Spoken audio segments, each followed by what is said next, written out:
Perfect. Good evening, everyone. Hi there. I'm your County Commissioner, Elizabeth Lawrence, and it's great that y'all could join us. And we had folks here. I know this was kind of short notice to get it out. And again, we are videoing this, so it will be on SCTV as well as some other channels as well. So excited. Tonight, your moderator is going to be Sarah Wilkinson, who's our Special Projects Director at Summit County Government. And then we have such an esteemed panel. As much as I would love to stay here with you and really dig into property taxes, I do have to leave. My daughter is having surgery, so we got to get to Denver for that. So early morning, but I was thankful that my fellow commissioners could step in. And so I'll start over there. We've got Josh Blanchard, Commissioner, Tamara Pogue, our Speaker of the House, and our own State Representative, Julie McCluskey, Lisa Urich, and then, of course, our esteemed State Senator, Dylan Roberts. So thanks, y'all, for joining us and being able to take time out so you can talk about what's happening both here locally with the multiple taxing districts as well as at the state and what the state started to do. For once, Summit County was not in the lead for the greatest property jump.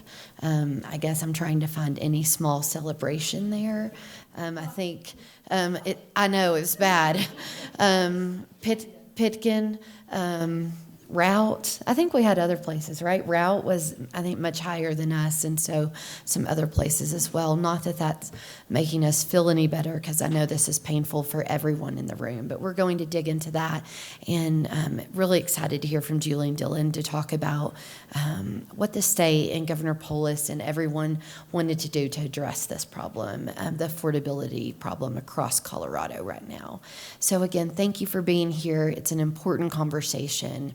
And I'm going to turn it over to Sarah. She can moderate, and y'all can get to it. Thanks again. Excuse me. So thank you again so much. I'm Sarah Wilkinson with Summit County Government. I'll be moderating this conversation tonight. We are so lucky to have you all here. Thank you so much for having this conversation. The format of tonight's panel is pretty standard. I'm going to ask some questions of the panel, and we'll take time at the end to let you all ask questions as well. Carrie here will be walking around with the mic once we get to that audience question and answer session. So just raise your hand, flag her down if you have a question that you'd like our panel to answer.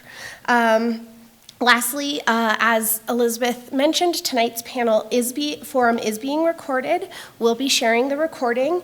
We also will have the slides available on our microsite, fundingsummitcounty.com. We put together a really great site that really tries to dive into what is a pretty complex topic, but break it down so that we can all understand all the different pieces that go into it. So we're going to kick it off with a question for Lisa Urich, our county assessor. She has been with the county she joined the county in 2011. She's a certified residential appraiser, and she's leading a really hardworking team of folks who are all probably still at the office working on your property appeals. So Lisa, can you talk to us a little bit about the policies, the conditions that have led to this historic reappraisal? Yeah. Basically, the requirements in Colorado. It is now. The requirements in Colorado are for residential property to be valued using the market approach. We also have a certain data collection period that we have to look at sales within, as well as an appraisal date and an assessment date. And so this reappraisal, we saw a lot of price appreciation happening at a very rapid rate right after the pandemic. And up into June 30th of 2022, which was is our appraisal date. We cannot consider sales or market conditions that occurred after that. I do understand that rates went up quite a bit after that, and we also had some short-term rental restrictions that were put in place. This data, our office is still collecting. We have not analyzed it yet, so we can't consider it in this reappraisal. Also, I think it's important to note that almost 40% of our transactions here in Summit County are cash. So to think that rates going up really affect us as much as some other places like the Front Range, not so much. So anyway, yeah, we saw unprecedented increases in value. And we're just trying to play by the rules and be realistic, and hopefully, you know, we see some market correction. Truly, if we're going to see that for the next reappraisal in 2025, that has to be happening right now. And we still have incredibly low inventory on the market. I think another interesting thing about this last data collection period from 2020 to 2022 was that something we've never seen is days on market was 0. 0, 0, 0. And people, there were bidding wars, home selling for over ask price. These are just some of the things that we saw happening in 2021 in the assessor's office, and we were going, oh no, this is going to be a rough reappraisal in 2023. And so by data collection period, what does that mean? So because we are required to value residential property using the market approach only, it's the data collection period basically refers to the time that we are able to look at sales within. So statute basically says 2 years from prior to the appraisal date of June 30th, 2022. But then it allows you to go back 5 years. So because we're doing multiple regression analysis and valuing, this is mass appraisal, we go back 5 years to then study how different characteristics carry different value. Size, view, location, topography even, number of bedrooms, bathrooms, things like that. So using the 5 years of sales, we come up with different adjustment factors for different characteristics. And then the ultimate goal is that the last 2 years of sales prior to our appraisal date support those regression values. Thank you. Yeah. I'm going to let you keep the mic because the next question is a little bit for you and a little bit for our commissioners. But now that the appeals deadline has passed and your staff is working so hard to answer those appeals for real property, what's next? What happens next in this for our property owners who filed an appeal? Yeah, so for anybody that filed an appeal, on Friday is our deadline to mail notices of determination. So get ready. They'll be in the mail on Friday. And then the County Board of Equalization is the next level of appeal should you not decide, should you not like our decision. And you will get, with your notice of determination, 2 copies. One's for your records, and one is to fill out and return to the county board should you decide to appeal further.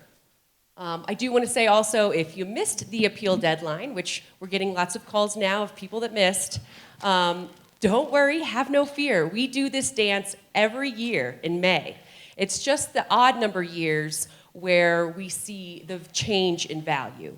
So because we reappraise every other year in an odd number year, this value carries over to next year, and you can appeal it in May if you missed the deadline this year. Lisa, share with these folks how many appeals you've received so far. I think that's important. Oh, we're swimming in the office. We have. The question was how many appeals did the assessor's office receive this year? And if you could give some context maybe about in comparison to previous years, that'd be great too. Yeah, so this year I'm pretty much comparing it a lot to 2009. 2009 was a record year because just before that, October 2008, we kind of went into we did go into a great recession. This year, even though the market's holding strong, we still saw huge increases in value. So we are up to about 20% of all of our real property schedules have appealed. That translates to 7,333 appeals the last time I checked, and we are still getting ones that have been lost in our post office We got one today that was certified mail, sent at the end of May, and somehow it took this long to get to Breckenridge. Yeah. So the second part comes before the Board of Equalization. So this will address the second question you had, Sarah. The Board of County Commissioners serves as the Board of Equalization. And so as Lisa described, you'll receive, those who appealed will receive their notice of judgment. And if you would like to continue with the appeals process, then it goes through the Board of Equalization.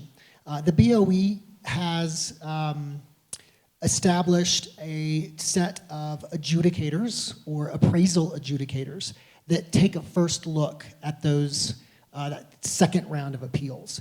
These are folks in our community, many of them have been a part of this appeals process for years.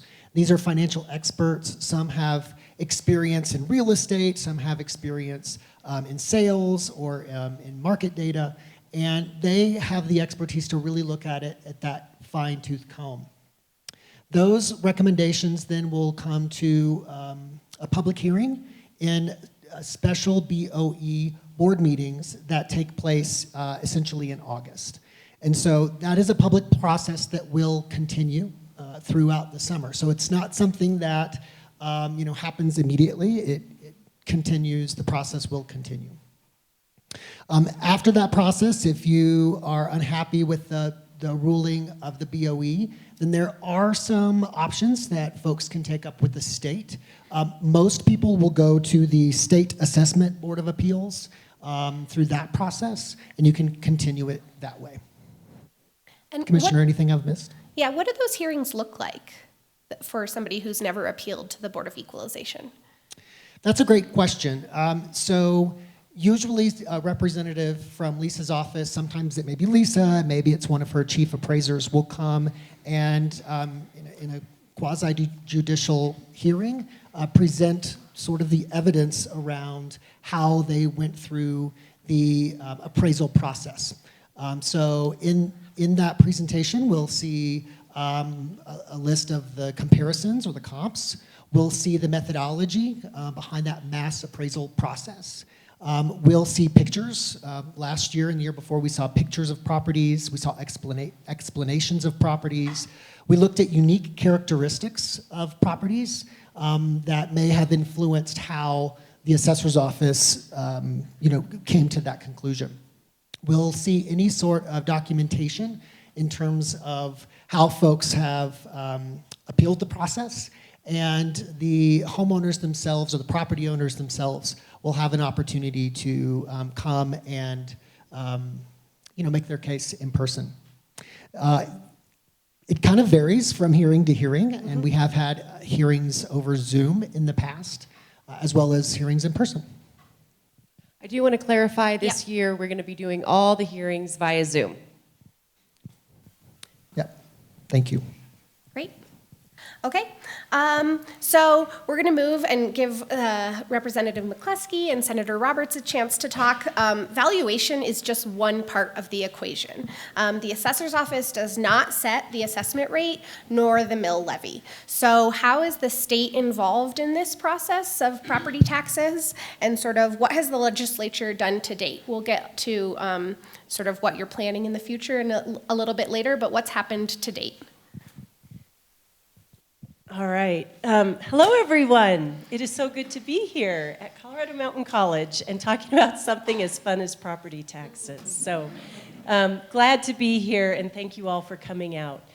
I guess setting a little bit of the context, in 1992, the Gallagher Amendment was passed, which established a ratio between non-residential assessment rates and residential assessment rates.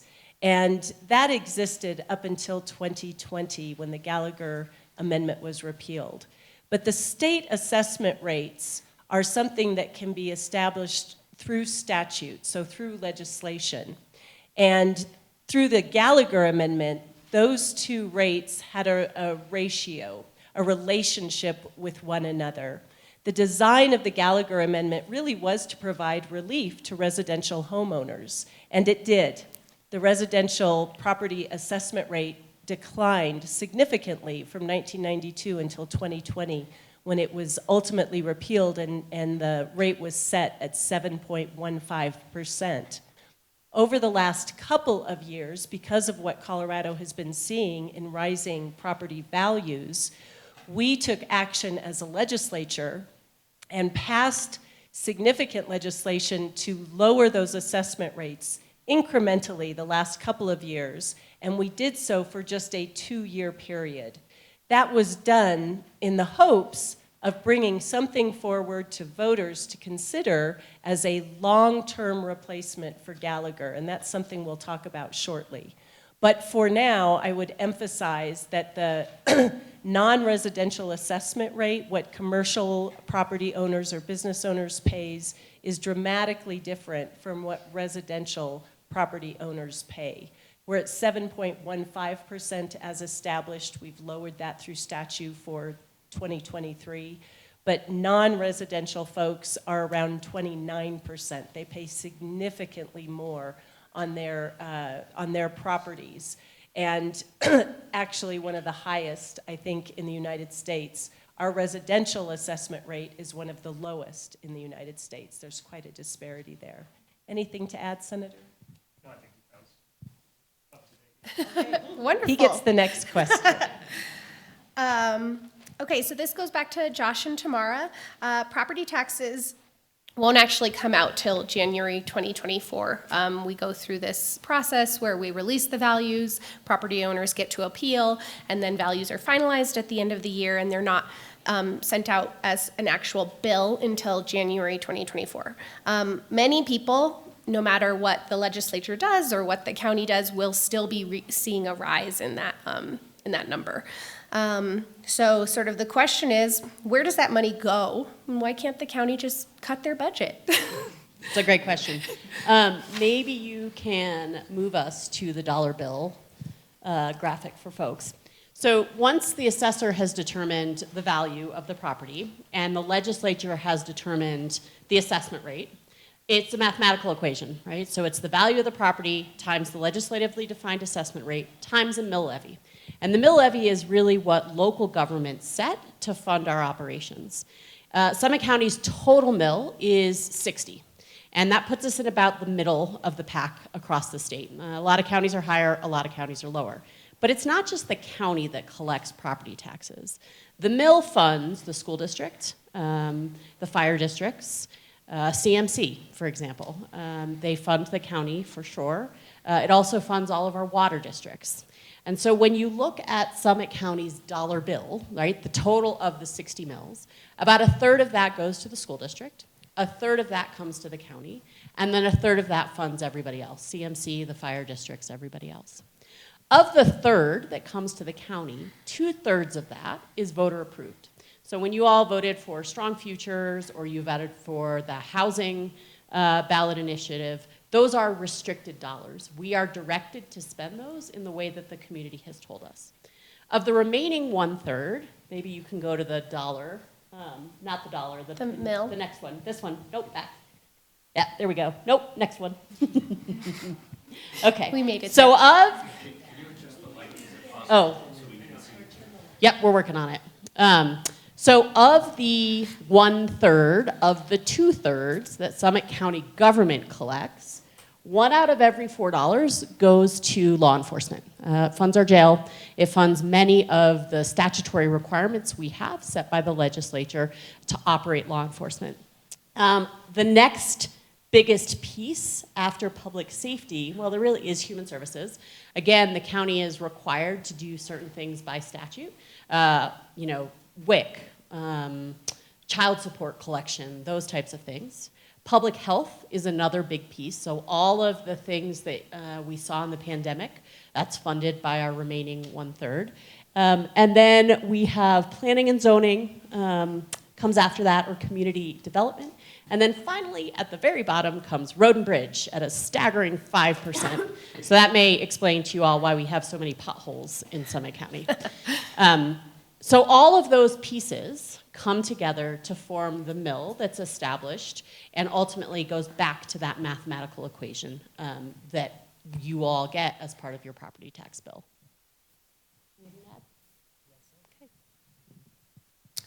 So we talked about this a little bit, but what about those local mill levies? CMC, the school district, who sets them? How do you figure out who you're paying your taxes to?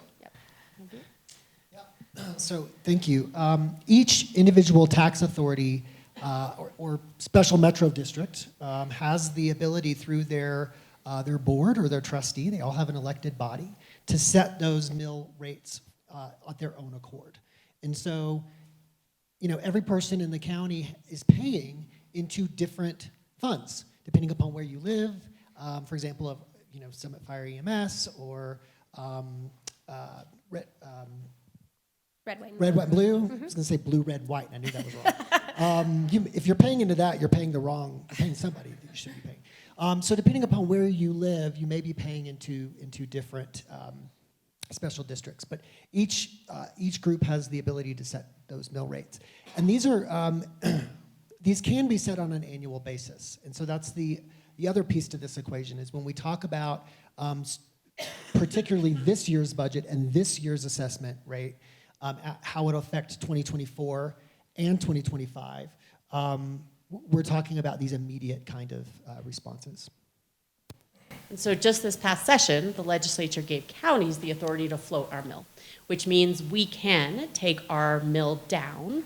So just this past session, the legislature gave counties the authority to float our mill, which means we can take our mill down. The problem with that is because we are such a small piece of Summit County's total mill, even if, for example, we were to float, let's use 1%. So if the county decided, the BOCC decided we were going to reduce our mill rate by 1%, for the average homeowner in Summit County, let's say the value of your property is $1 million. 1% only creates $8 a month in relief for each of you in that $1 million home. And it costs the county about $700,000 in total revenue. And so the decision that the BOCC will have to make is, how do we have the biggest impact given that difficult disparity? The other piece, if you remember our the dollar bill graphic is up there. Many of these funds, again, are voter-designated funds. And so this is one example of how we're trying to reach out to the community and say, do we have these conversations? How do we think about lowering a mill that is directly addressing issues related to our Strong Futures funding, workforce housing initiatives, et cetera? And so this is where we're wanting to have this dialogue with the community to understand that $700,000 value to county government and the work that we're doing with that. How does that translate to that roughly $8 a month saving to each individual homeowner? And again, Sarah, you really framed it. We understand, and Commissioner Lawrence framed it. We understand how challenging this is for every homeowner in Summit County. And so we don't take that lightly. We absolutely are having these conversations. Go ahead. I was going to go to, so this is, like Commissioner Lawrence mentioned, this is a statewide issue. We are experiencing these issues here in Summit County, but some counties have been affected more than us. And so Senator Roberts and Representative McCluskey are looking at this on a statewide level. So what are we talking about on a statewide level, right? The assessment rate, other mechanisms that you might have to move the lever for our property owners. I wanted to mention something first before addressing that, Sarah, and that is thanks to, I only see one school board member here, but Lisa Webster, thanks for being here, school board member. We were talking about the schools. You'll see their amount of that dollar bill up there as well. And because the state sets an amount of money for every school district, how much they get both from local funding and state funding, the school district doesn't automatically benefit. They don't automatically get more money when property values rise because the state tells every district how much funding they are to get for their operation each calendar or each school year. And so I think there's a misunderstanding that the school district is now going to rake in a bunch more money. That's not at all the case. Their amount will be set, it will be locally funded, and whatever the local funding does not accomplish in that ceiling amount, then the state will provide the rest. I do think this year, Summit School District may fully fund locally because of the rise in property values. So, Sarah, your question was about the statewide approach. I might let the good senator start since he hasn't had a chance with the mic yet. That'd be great. Thank you, Madam Speaker, and everybody. It's great to be here. Thanks, everybody, for your interest. So, in light of everything that's going on, we, of course, know that people's property tax bills are set to increase significantly across the state, especially here in a lot of our mountain communities. And so at the legislature this year, we put forward through Senate Bill 303 a ballot measure that's going to appear on everybody's ballot this November 2023. It's going to be called Proposition HH. And the Proposition HH is a ballot measure intended to create property tax savings for every Colorado homeowner and commercial business owner, commercial property owners, and ensure that that reduction in property tax collection does not hurt local services like you see up on the screen. Of course, property taxes almost entirely go to your local services. The state does not collect a significant portion or most of property taxes. They stay in your community. So, and they fund very valuable services that we all rely on. Schools, primary amongst them, but many services that all of us rely on every single day. So if the state legislature were to just reduce the assessment rate without doing anything on the back end, that would mean every local district would see a reduction in their revenue and thus have to cut services, as was just being talked about. So Proposition HH is a proposal to try to create real relief for Colorado taxpayers and ensure that our local districts can keep providing the services that they provide for our communities. So Proposition HH, I will note, is not law. It has to be approved by the voters this November. But if it is approved by the voters, this is essentially what it would do on a high level, and I'm sure we'll get into the details. But first, over the next 3 years, it would reduce the residential assessment rate, so the percentage that your home value is taxed, from 7.15%, which is what it will be if Proposition HH does not pass, down to 6.7%. So 7.15 down to 6.7%. And that's where you will see the savings in your property taxes. It will then increase the amount of money that you get to take off the initial valuation of your home or your property from $15,000 to $40,000. So you take the value of your home that you've received from the assessor's office, knock the first $40,000 off that value before you apply the assessment rate. So that's additional savings. It will also extend the reduction that we've made to commercial property tax rates down to 27.85, and then after 3 years, it will ratchet down further, ending at 25.9% for commercial properties. The next big thing, and this is important for a lot of members of our community who live on fixed income, are seniors. Already in Colorado exists a senior homestead exemption, which allows you to take the first $100,000 off the valuation of your property if you are a senior and you've lived in your current address for 10 years or more.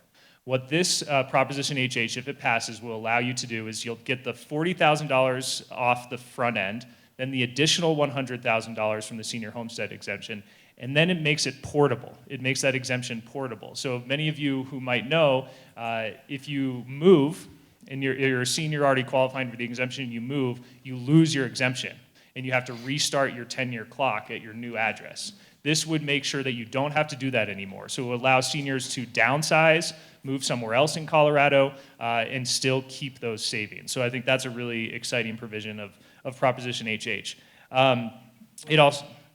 It also 65. Yeah, thank you. And then the final thing is the backfill. So as I was mentioning earlier, if you reduce property taxes, you're going to reduce the amount of revenue that districts have. So in order to compensate for that, the proposal is that the state will take 1% above the referendum CCAP of Tabor revenue, of Tabor refund dollars, take 1% and backfill the local special districts so that they are made whole, essentially, for the loss in revenue that they would experience if the residential assessment rate and the commercial assessment rate get brought down. So that is Proposition HH in a nutshell. Because it's a tax question and under our Taxpayer Bill of Rights, it has to be approved by the voters, and that's why it will appear on your ballot this November for everybody to have a say on. Yeah, one thing. I'm sure I missed something. No, that was really good. We did, because we know how acute the property tax increases are now, for 2023 only, it's a $50,000 reduction in your that you take right off the top, and then it goes to $40,000. So it's $50,000 for 2023, $40,000 for the years thereafter. Prop HH does have a 10-year window. It is for, if it is approved by voters, will go for the next 10 years, and then the legislature can continue it if they so desire, but otherwise it would expire and rates would go back to 7.15 and 29, whatever the non-residential rate is now. Can you talk a little bit about that, the assessment rate and the value reduction? It's sort of a two-pronged approach for the valuation of a property that we haven't seen before last year, and sort of what the benefits are for a property owner.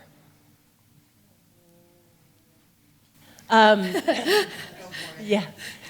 I think the last year when we started the discussion about exempting a portion of the home's value, I'll speak just about residential ownership for this moment. We really recognize that for homeowners who may have the value, for seniors, for example, when you take $100,000 off the tax bill, that can have a real impact. Similarly, for lower income folks whose property values may not be that high, if you take $40,000 or $50,000 off that initial home value, you can have a bigger impact. But of course, the assessment rate, the one piece that we can control statewide, it is important that we're providing relief through that mechanism as well. I will say, one of the concerns I've heard certainly in our community is why aren't we proposing an even bigger reduction in the residential or commercial rates? And part of the challenge for us is looking at property values statewide, not just what we see here in the resort communities, but also, say, the Eastern Plains, the very small rural communities. And those communities run, again, based on the property taxes that are coming in. If we were to significantly drop assessment rates, we could literally wipe out local government, fire districts, library districts. It would be devastating to those communities. So for us at the state level, knowing that our one mechanism is the assessment rate, it's a little bit of a dance to try and figure out the sweet spot. Where is it that we can reduce those rates without significantly impacting those local communities?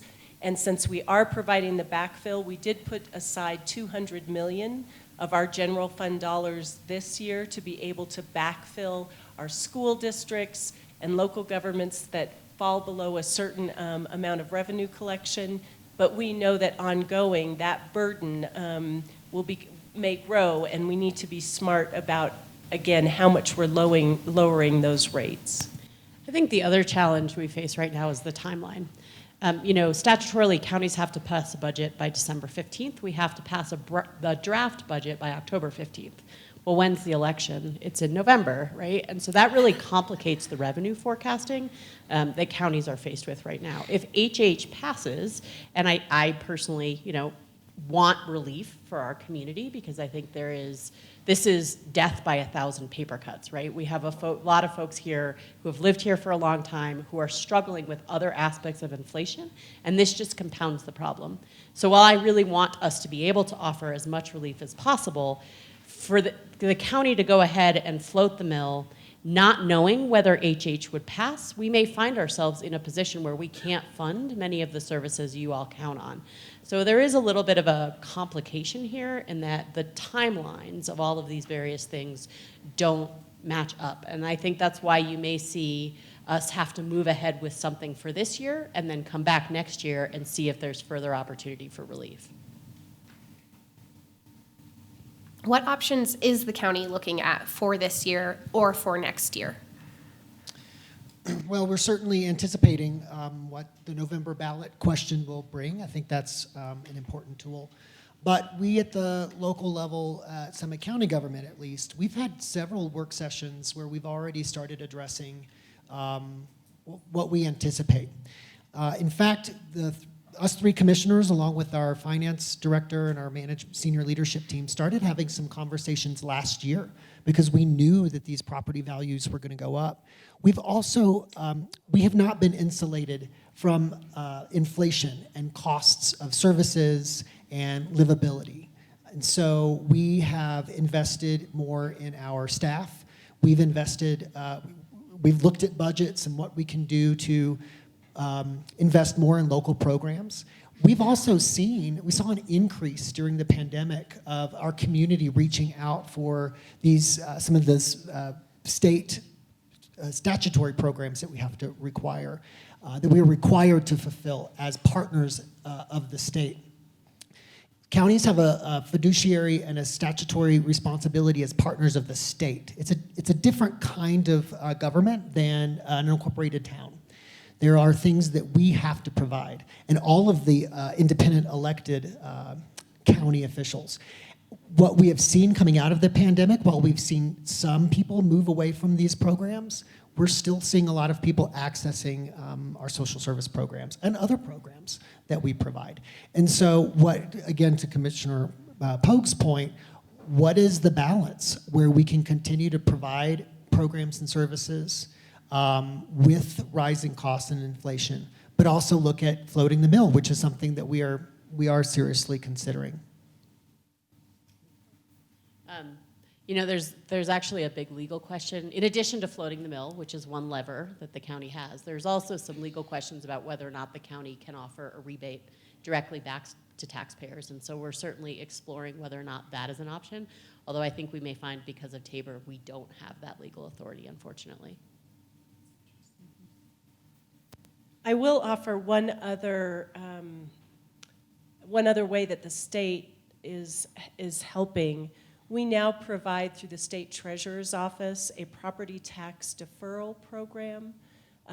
So if the impact of your rising property taxes is over 4%, you can apply to defer the payment over an extended period of time. And through the state treasurer's office on the website, you can apply for that. It doesn't become eligible for 23 until you actually get your bill, which is January of 24. But if you want to file that away, it's another way to at least help in this moment with such big increases.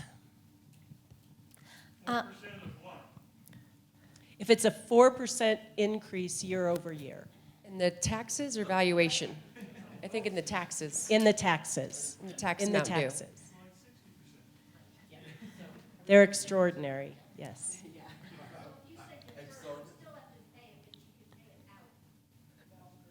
Correct. The deferral program does give you an expanded period of time to make the full payment. So for example, the benefit of the increase in valuations is that many of us have equity in our homes. At some point when we sell our homes, that would be a time where you could pay off that property tax rather than paying it in January and June of next year. How much interest are you going to be paying through that? Yeah, none. You're saying 20 years from now I can pay off this year's taxes with no interest? No, the program is defined. And I'm sorry I don't have the details here, but if you are interested, please check those out. There is a minimum amount to defer and a maximum amount to defer. And we do have more. We have more information about the tax deferral program on our website, fundingsummitcounty.com, as well as the Senior and Veteran Exemption Program. The Senior and Veteran Exemption Program, you apply through our assessor's office, and the treasurer's office, the county treasurer's office, does have more information about that tax deferral program as well. So I'm going to give our panelists each a moment in case you have anything else that you'd like to wrap up with, and then we will open it up for questions. I would like to just touch on the senior exemption program. If you go to the Summit County website, assessors page, we do have a link in those forms. There's a form, there's two different forms. One's for if you own the house in a trust, and one's if you own it in your personal name.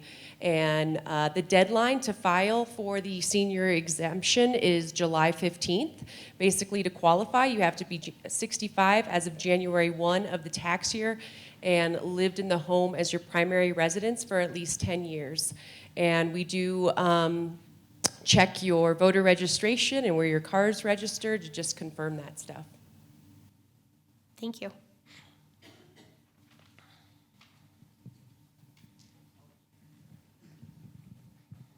So as we move into really the second half of the summer, we jump into the county's budgeting process. It's always been a transparent process. We have, at our weekly work sessions, there's usually at least a short block of time, sometimes it's 15 minutes, where our finance director will give us an update in the process.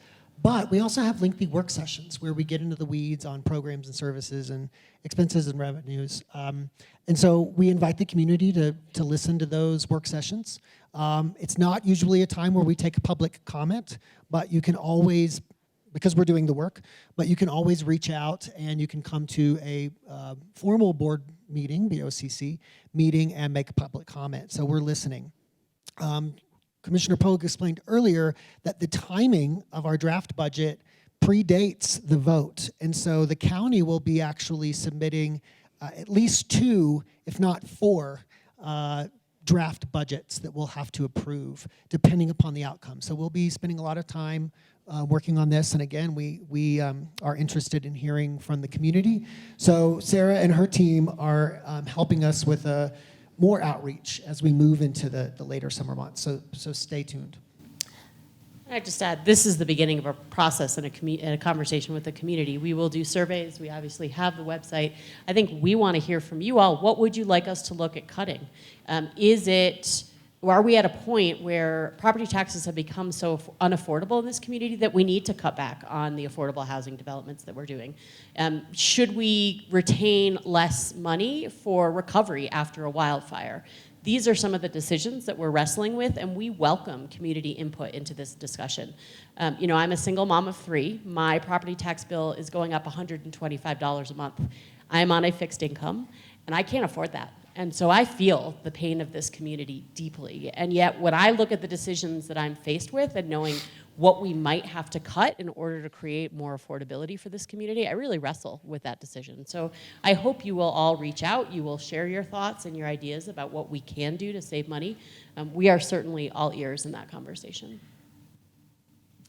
I want to offer that since the repeal of Gallagher, the state has been wrestling with what the next step should be and how do we find a path forward for this state where we're balancing the interests of our business communities and community members as well as our residential. Proposition HH has been really 3 years in the making after a lot of conversations across the state with leaders in a number of different interest areas. I want to commend Colorado Mountain College. They have already come forward with discussions about lowering their mill. I think that because of the rising property values, you may see the school district mill level off or be lowered as well slightly. Know that I think the challenge that so many of our communities are facing are exactly what our commissioners have highlighted, that particularly coming out of the pandemic, some of the challenges our state has faced on the climate front, wildfires, for example, now is a difficult time to talk about reducing the funding to any of our local government services, our fire districts, or other special districts. And it is tough. It is certainly a challenge. Know that my door is also open. Welcome your input and feedback on Proposition HH. We certainly have time for some questions now, but we all play a different role in trying to make adjustments to make this community in Colorado more affordable, and know that it is a priority even as we're struggling. So. Just to close out, echo everything that my colleagues up here have mentioned, and just want to put a fine point on two things. One, to Commissioner Polk's point about an increase in burden on people who live in Summit County and across the state. We feel that. I take it very seriously when I hear from constituents who are struggling with high inflation, and then this is just another thing on top of that that they're going to have to account for moving forward. And so we want to try to find relief, and I think that's what Senate Bill 303 that resulted in Proposition HH is attempting to do. It will significantly cut the increase in property taxes that people are facing while maintaining crucial local services like schools and fire districts and many other things that we all depend on. The other thing I just wanted to note is I appreciate we're having this discussion because this entire discussion about property taxes has been driven by the community and by the state and by voters. The voters put in the Gallagher Amendment 30 years ago. The voters repealed the Gallagher Amendment in 2020, and now the voters will get to decide on Proposition HH. So it's not any of us up here making the decision unilaterally. We want your input, and you will get to have your say on your ballots in November. Of course. Sorry. For our renters out there, one of the concerns that was voiced over and over again, particularly in the House, I know it showed up in the Senate, was what are we doing for renters during, this period of time? Proposition HH does provide relief to owners, those who own residential or non-residential properties. But we did include in the funding that must go from that 1% spending cap increase, $20 million to go to rental assistance funding for those who are unable to meet their rent in any given month, to try and provide more support for our renters who are also seeing astronomical increases in rental prices. Great. Thank you so much to our panel. I'd like to give you a round of applause. Just thank you so much. We are going to go to our question and answers now. So Carrie has the microphone. If you have a question, please raise your hand and she'll bring it around. Deborah Irvin from Breckenridge.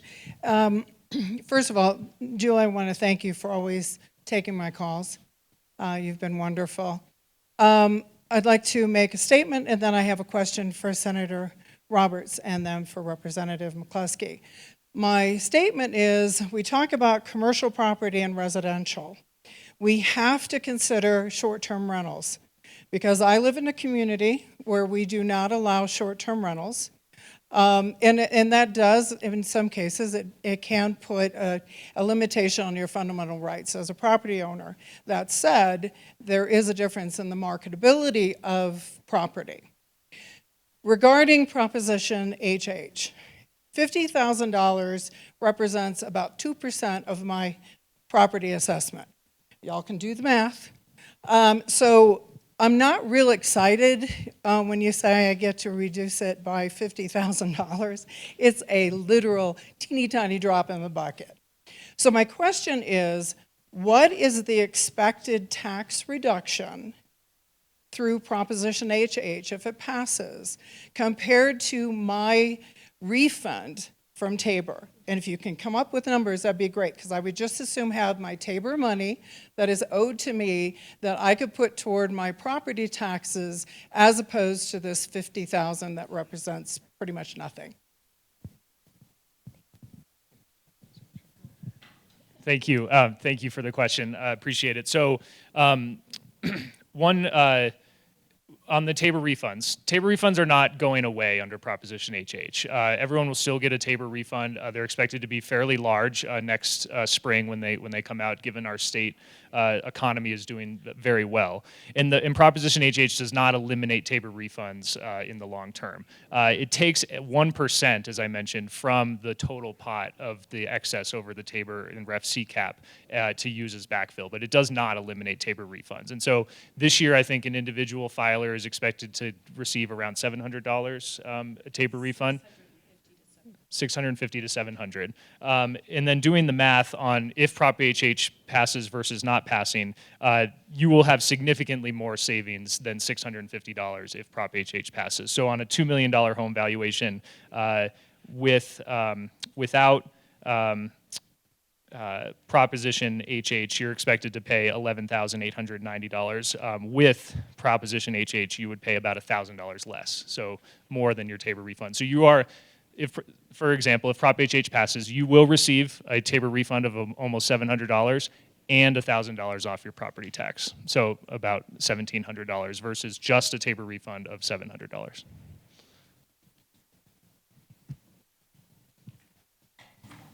Next question. Tom, my name is Tom Schetzel, and I have a question for you. Aren't you creating a It's on, just hold it close. okay, okay. Aren't you creating a two-class system, okay? One, the normal property owners or the senior property owners, and then affordable housing. Affordable housing taxes, property taxes are about half or a third of what I would pay. So I think that's an interesting question. I mean, I think, affordable housing benefits everyone in terms of the folks that it allows to live in our community who can contribute to our overall economy. So I don't really think we're creating a two-class system. I think what's really happening is the lack of supply of housing is driving the cost of housing up, and that's what's driving property taxes. So I think what the affordable housing dollars really do is allows us to increase supply so we can create more competition in the market, and hopefully then we'll begin to see our astronomical increases in property value begin to at least level off. My second question is, if you build your own house, how do you evaluate that? I know that, do you send out realtors and say, hey, it's worth this amount, or what? How do you go about that phrase? Well, all of the assessor staff are licensed and credentialed appraisers. It takes up to 3 to 5 years to get licensed versus a real estate license, maybe 3 months. So when you build a home and you file for a building permit, we get the building permits from all the different jurisdictions and we review them every month. Well, not right now, but we will catch up. And we basically have to, in Colorado, we have to assess things as they stand on January 1 of every tax year. That's different, though, from the appraisal date. Bear with me here, this can get a little bit convoluted. So let's say you started your house and you got the foundation in as of January 1. We call that 17% complete. Your property is reclassified. It is no longer vacant land for that year that you have the foundation in. It becomes single-family residential. So you get the more favorable assessment rate of, well, I mean, it keeps fluctuating. I don't even know what it is anymore. Right now, it's 6.765%. So then the next year, let's say you're building a really nice house and it's taking a while. You get about 80% complete as of January 1. Then that's how we would basically value your home for the appraisal date as if it's 100% complete using sales, and then back off that value by 20%. So that year that you were only foundation, we would value it, wholly value it, and then back off by the 23%. Does that make sense? It gets really complicated. And if you want to come to our office, I'd be happy to explain it to you. But please don't come to our office right now, because we are just very, very busy. Next question. All right. Hi, I'm Dana Lavadier, and I live in Breckenridge. And my question is about vacant land and Proposition HH. If there's any considerations in Proposition HH on the tax rate for vacant land. Just to give you an idea, I was the vacant land that increased by 300%, which adds an additional burden of about $1,000 a month. And I'm a local. I've been happy to pay the taxes on a piece of vacant land that provides open space to the community, but the tax rate on vacant land is such that it needs to either be sold and developed into a large development or sold or built on it. So I no longer have to pay the vacant land tax rate. So are there considerations in Proposition HH for the burden of the tax rate on vacant land? So might see if the speaker, I know there is different qualifications for agricultural land and land used for energy production, but is there a vacant land specific? I am not seeing it, but I will follow up. Yeah, please. Dana, do you live in Farmers Grove? That's where my home is, Fontaine Okay. on that. The home is on Ryland, across from Riverbed, at the busy intersection. Gotcha. I just familiar with the name because I was working your appeal this weekend. And I do want to say that the value reductions right now of 15,000 that were set last year with 22-238, that 15,000 reduction applies to all residential property, whether it's vacant or improved. I'm not sure if Proposition HH changes that or just specifies that it's only residential improved. I do know the value reduction for commercial is just commercial improved. And I remember talking to an appraiser in the office about your parcel and how you had said that it was used as open space, and we were discussing reaching out to you to see about if you would want to reclassify that, because we do have open space parcels here. You would have to take the density off it, of course, if that's what you're interested in doing. Sorry.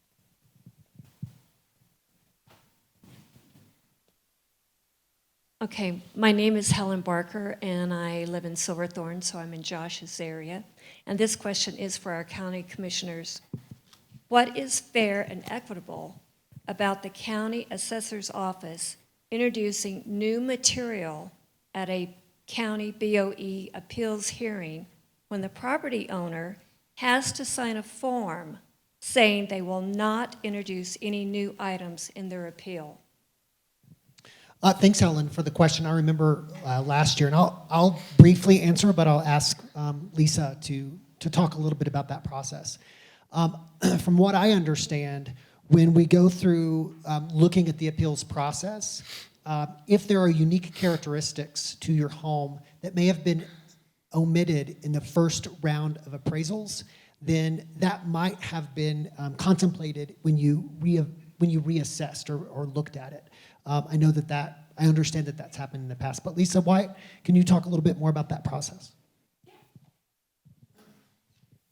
So once you appeal to the county board or to the Board of Assessment Appeals with the state, the case goes de novo. So we start from scratch. We can look at other sales and analyze those. A lot of times through this first level of appeals, we discover things. You guys are telling us about your homes. So that's taken into consideration. And then again, when you appeal to the county board, maybe some more information comes out. So we write a report and we provide it within, I believe, 24 hours or 48 of, 3 days, yeah, Rule 11. 3 days, our report for the county board is provided to the taxpayer or homeowner for you to review. And then you can also provide your report. It's rare that we get a report back, but I know that in the case of bringing materials to the hearing, that's it's up to the referees if they want to consider that, but it's something that the assessor staff, because they haven't looked at it before, they're unable to address it. In a previous life, I worked doing hearings for the BOE and organized them. And so if you hadn't received, the assessor's office has prepared a report prior to the hearing, and it might include information, like Lisa said, they've discovered new information about your house. It might include information that you hadn't seen before. If you have not received a copy of that prior to the hearing, you can request that. You can reach out to the Board of Equalization prior to your hearing to get a copy up to 3 business days before to get a copy of the assessor's report. Well, first, I didn't know I could reach out, because I didn't know there.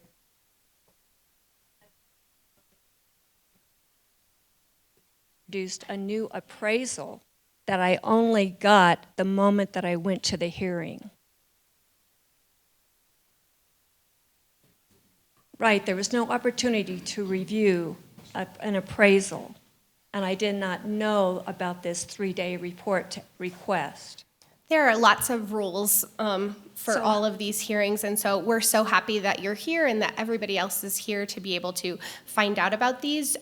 You can, I believe it's included on your notice of determination about the timelines on these reports and hearings. So please, and if you have questions, reach out to the Board of Equalization, reach out to the assessor's office prior to your hearing. We are here to help you. It can be difficult, especially in a year with 7,333 appeals, but we want this to be as transparent of a process as possible. So perhaps making this 3-day review or something more obvious to the property owner might be something that you would consider. Thank you. Are your concerns about the current appeal going on now? No, I appealed earlier, and I just was clear that I felt that the process was not fair and equitable to me as a homeowner. I mean, here I signed a form, and I have the form with me, and I would not introduce anything new, and yet the county introduced a new appraisal that I have not seen. Thank you, Helen. Can we take the next question? My name's Greg Horn, and I live in Silverthorne. Looking at your property tax formula, I appreciate what the state has done for the assessment rate. It seems like you've done what you can considering the eastern counties. So I appreciate that explanation. It kind of helps explain it a little bit. But the main thing is the thing that's left in the formula is the mill levy. You guys talk about cutting programs. You're getting a 60% increase in taxes. What are you talking about cutting? Yeah, so I think that's a fair question. And the reality is it's not 60%. So countywide, the residential rates are up 40%. Let's start there. But just like you all, the county is struggling with inflation, right? We've had to do significant. Actually, no, we have seen in construction, for example, we've seen a 200% increase in what we're paying over pre-COVID. So we are struggling with the exact same things you are. Everything costs us more. In some cases, in most cases, it far exceeds the 40% average increase we're seeing in property taxes. So it is really a question of what do we cut? Because we also have to pay for those. I mean, most businesses in Summit County have taken their pre-COVID minimum wage from $15 to $24. So 2 years ago, the county was sitting at about 50% staffing. We had to do the same increase in wages that any other business in Summit County went through. And that added an additional, Phil, I'm gonna look at you if you remember off the top of your head, but I think close to $4 or $5 million, close to $5 million in an increase in salary alone just to take us from being 50% staffed to now 90% staffed. So when we say we're going to have to make cuts, it's really because we are sitting in that same place of inflation that everyone else in Summit County is sitting in, unfortunately. And unlike many of the entities that were built into Prop HH, Summit County government does not expect to be backfilled. And so that is another consideration that we have to make as we are trying to put together our budget. I can add one more piece of context to this. The Sheriff's Office is seeing a significant increase in call volumes and responses. Again, many of our social support programs have seen an increase in case studies and application processes within folks in the community that, quite honestly, 5 years ago were able to make it work, so to speak, and now are really challenged by the economic dynamics in the community. And so, we are seeing an increase where we're looking at, what is the right amount of staffing in certain departments? How do we continue to respond to the increased need in the community? So it isn't a status quo in terms of it's the same amount of service level. It's really an increase in need of service level. The last thing I'll mention too is because our community, we all feel it. We feel and we see increase in traffic volume and increase in visitation. So we're seeing much higher impact on our roads. Traditionally, our county roads that had really only been accessed by locals who sort of know how to drive on county roads that might be unpaved. That's not the case anymore. We have a lot of visitors that are sort of exploring those exterior parts of the county. Our trails, if you've been at the trailheads, you've seen how it's been loved to death. We're working with our nonprofit partners. We work with our town partners in terms of trying to provide good service levels. But our trails are being overwhelmed. So how do we do a better job at providing open space and trail services, which serve not only our visitors, but of course, all of us that love to get out into the public lands. Next question.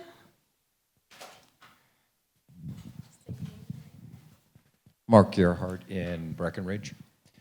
So you asked the question, what can we do about where would you like to have the cuts come from? So I'm pretty sure the citizens didn't cause the inflation. I'm pretty sure that was a government activity. And when the government puts their finger on the scale, whether it be rentals or it be how to build or the building codes or how you spend our money, the government is in fact the one that's punishing us. And I think it should be darn clear that you need to take responsibility for your part in that. That's where the expense is really coming from.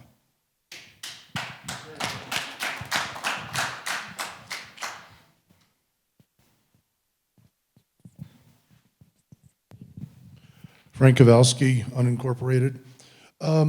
Has the county ever operated in the red? Yeah, last year, we have seen the last few years operating in the red. Part of our responsibility, of course, is financial management. And we've seen a decrease in our fund balance over the last 4 years. Some of this has been capital projects. Some of it has been what Commissioner Pogue described in terms of really responding to the immediate need to fill positions. Case in point, last fall and moving into what I would call the holiday season, we had less than 50% at the recycling and trash facility, the scrap. And so we couldn't even do basic county operations in terms of receiving trash and recycling. So that's just one department, right? And so we have been operating in the red, but part of what we're balancing is how can we get that fund balance back? Let me be clear, we have not dipped below our county policy in terms of our fund balance. We are in a healthy position in terms of maintaining what our county policy is for what our fund balance needs to be, but we have operated in the red. And we are working, and Commissioner Lawrence, if she was here, she would support this. We're working to do what we can to overcome these challenges while also having a balanced budget. Yeah, we're mandated by the state to keep a reserve. And so in Summit County, because we are so dependent on fluctuations in property taxes, we maintain more than that state requirement. Because there were times, like in the recession, where the county literally was maintaining a 90-day cash reserve. And we don't want to be back in that position. So we maintain more than the state mandates us to maintain. But as Josh said, for several years now, we have had to pull from those reserves to maintain county operations. You know, Josh talked a lot about the scrap and that staffing level. We also had significant problems staffing 911 last year. And there were a number of times where we had to access the state pool to keep 911 running because we couldn't keep enough people in government positions or, you know, in that position to actually keep it running. So this problem about being able to pay people enough to live here is a really significant one, not just for business owners in this community, but also for government. Mike Green, I live in Breckenridge. I understood the Tabor Amendment was to limit government expenditures, probably state expenditures only, to an increase in population and an increase in consumer price index. So the government, if they got a windfall on taxes, they couldn't spend that money until they had a vote of the people. Is that a correct interpretation? That's right. And in Summit County, voters voted and opted to debruce. And so that happened, I can't remember what year, but it's been a long time since we debruced. Okay. So, you know, Summit County is exempt from Tabor Amendment then, okay? So, and the way the property taxes that came out on your estimate, your card, that's just an estimate, because it depends on that valuation times, you know, the adjustments there, the property tax rate, residential property tax rate of 715 or 6765, whatever it is, then times the mill levy. So, you know, the mill levy isn't decided until December 15th, I understand. So the place for us to oppose all this is this 40% increase should not automatically equate to a 40% increase in mill levy, which will produce a 40% increase in our property taxes. I can promise you there will not be a 40% increase in our mill levy. I can sit here and promise you that right now. So that estimate that Lisa sent us will not be No, because realistic. the mill levy, it's the property value that goes up, not the mill rate, and certainly not the assessment rate if HH passes. So, correct, Right. because it's that property valuation. But what we are looking at right now is decreasing our portion of that mill. The problem is the overall mill that's collected in Summit County funds a variety of taxing different districts beyond the county, right? Our piece is only a third of that. So while we can commit, and we have committed, and we will continue to work on reducing the county's mill, because there is so many other taxing districts in Summit County beyond Summit County government, you may not feel a 40% reduction. You won't feel a 40% reduction in your tax rate. So are those other jurisdictions subject to Tabor then? Because only the county de-Bruced, right? The school district is, If a county government or other local government or school district has de-Bruced, then they are not required to return the funding in the way we just talked. The state has not de-Bruced. That's why the state does send back taxpayer refunds. In the situation that's just been described, I know that Colorado Mountain College is the only special district so far that is talking about lowering their mills. There may be others, but that is the only one so far who has spoken publicly about taking that action. And I believe, you know, the school district has Bruced, the fire districts have de-Bruced, the county has de-Bruced, and those are the biggest pieces of the mill. There may be some water districts that haven't de-Bruced, but honestly, I don't know off the top of my head. and the other piece, depending upon the outcomes from HH, is that your property valuation increase isn't necessarily the same. In fact, it won't be the same as your assessed property tax because of the fact that it's been the taxation value has been reduced. There's also that perhaps $50,000 sort of waived fee. And keep in mind, there are places in the county, the average is around 40 or so percent. So I know it feels particularly burdensome for some folks who experienced much higher percentages, other experienced pretty low. So that's going to fluctuate depending upon the real property owner. Yeah, my increase was 54%. And so could the people start a referendum to unde-Bruce? Because that's a... That's a question. That's a good question. Sign up here. So- We will bring that back to our attorneys.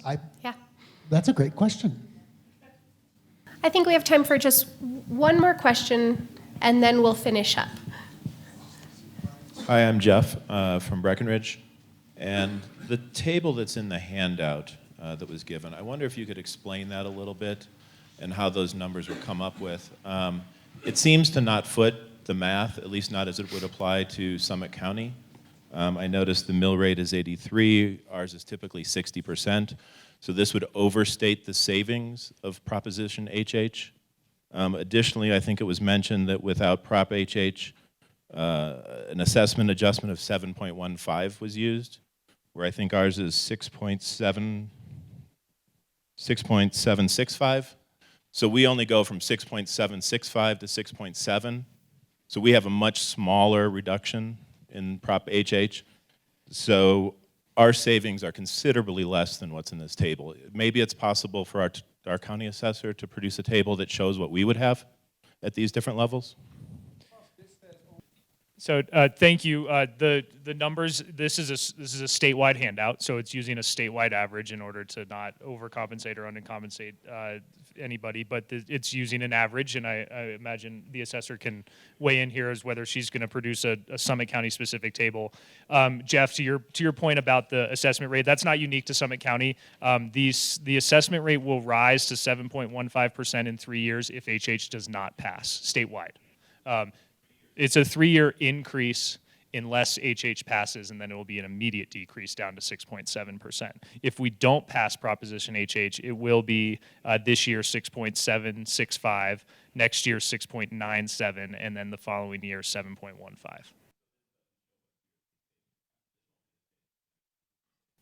Well, yes, no, it does.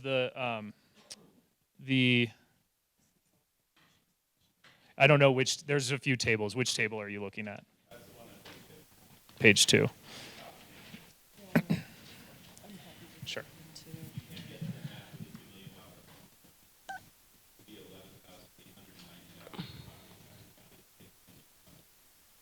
Yeah, let me emphasize Proposition HH. This document, and you'll see at the very end, it says, as it will be updated with additional data. I love the question or the comment about a local perspective. This is a document that was prepared using statewide averages, as Senator Roberts said. It is not to be misleading in any way. It is simply an example. I think it would be of great value to be able to look at Summit County numbers. The reason that we are not at 7.15% now is because we passed Senate Bill 238 that is providing 2 years of relief, not more than 2 years, just 2 years, down to that 6.765. That is right. We passed that last year anticipating that we were going to have a more robust long-term solution, which is Proposition HH. You're right, we could be at 7.15%. We should maybe be showing what that amount would be minus the 6.765. So I apologize if this was not explicitly clear. It was not designed to be misleading. And when we talk about having to reduce the money that the county is getting and what they're going to use in their spending, they're still getting 30% more taxes in your example. If the mill rate doesn't come down fast, something's wrong. You're talking 1% mill rate. That's insane. But a lot of people are looking at doubling in tax, doubling, not decreasing. Understood, but when...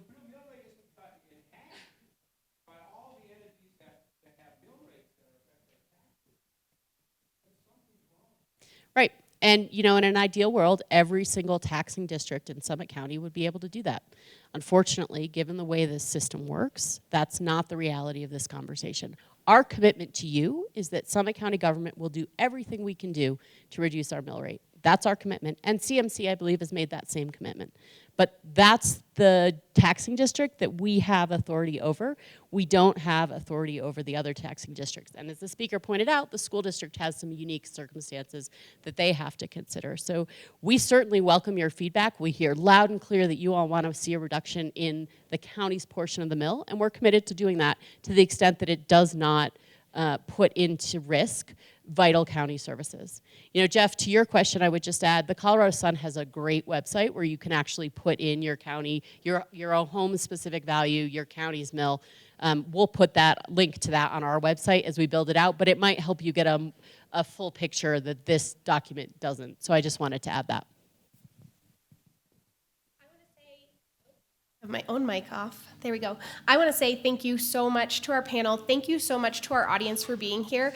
I have a couple of plugs before you go. So like Commissioner Pogue mentioned, the Colorado Sun has a great calculator. There are so many different numbers in Summit County alone that it would be incredibly difficult for our assessor to even produce a table that would be incredibly helpful for Summit County. So the Colorado, because we have mills, tax areas that range from 50 mills up to like 130 mills. We have values that are changing 20% up to possibly 300% for your vacant land. So providing a table that's really going to capture all of that for everybody is really difficult. Going to the Colorado Sun and doing your own calculation is the best way to figure out how Proposition HH might affect you. So funding Summit County is our detailed community website that talks about valuations, it talks about taxes, it talks about the Summit County budget. It has a link to a survey. Also right there on the wall before you leave, there's a QR code. You can take a picture of that with your phone and it links to a survey. We want to hear what you want us to do as Summit County government. Please take the survey. It's the second step. This is the first step. The survey is the second step in hearing from our community about what you want from Summit County government. We don't control the other mills. So that's my second plug.